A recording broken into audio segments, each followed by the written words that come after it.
മുമ്പ് ആശയങ്ങൾ എങ്ങനെ ഇവിടേക്ക് വന്നു? ആരാണ് ഈ ആശയങ്ങൾ ഇവിടേക്ക് കൊണ്ടുവന്നത്? എങ്ങനെ പോയാലും പുറത്തേക്ക് പോവാത്ത ആൾക്കാർക്ക് കഴിയില്ലല്ലോ. അന്ന് റഷ്യയിലും ജർമ്മനിയിലും കമ്മ്യൂണിസ്റ്റ് ആശയങ്ങൾ പ്രചരിക്കുമ്പോൾ യൂറോപ്പിലേക്ക് പോയ ദാമോദരൻ അടക്കമുള്ള കുറെ ആളുകൾ, കെ ദാമോദരൻ അടക്കമുള്ള കുറെ ആളുകളാണ് ഇങ്ങനെ ഒരു ആശയ സംഹിത ഉണ്ട് എന്ന് കേരളത്തിന് പരിചയപ്പെടുത്തുന്നത്.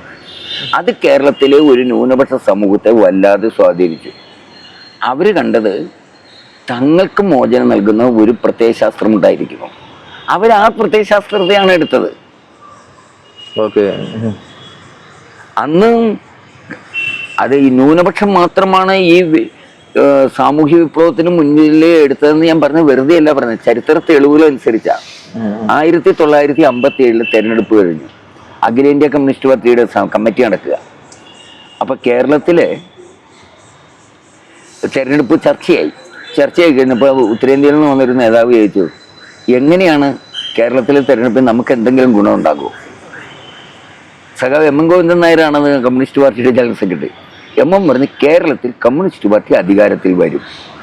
അപ്പോൾ ഒരു നേതാവ് ചോദിച്ചതെന്നാ പറയുന്നത്, ഡാങ്കിയാണോ ആരോ ആണ്, അതുപോലെ ഒരു ഉന്നത നേതാവ് ചോദിച്ചെന്ന് തന്നെ. ആ സ്വപ്നത്തിൽ എന്തിനാ രാജാവാകുന്നത്, നമുക്ക് ചക്രവർത്തി തന്നെ ആവാം അല്ലേ? കാരണം ഒരു ന്യൂനപക്ഷ പൊതുസമൂഹത്തിന് മുമ്പിൽ കമ്മ്യൂണിസ്റ്റുകാരുള്ളൂ. ഇവർ അധികാരത്തിൽ വരുമെന്ന് ആരും പ്രതീക്ഷിച്ചിരുന്നില്ല. നിങ്ങൾക്ക് ഭയമുണ്ടോ? ഇപ്പൊ ഈ സവർക്കറിനൊക്കെ എതിർത്ത് പറയാ ഇ ഡി വരുന്നുള്ള പേടിയൊക്കെ ഉണ്ടോ?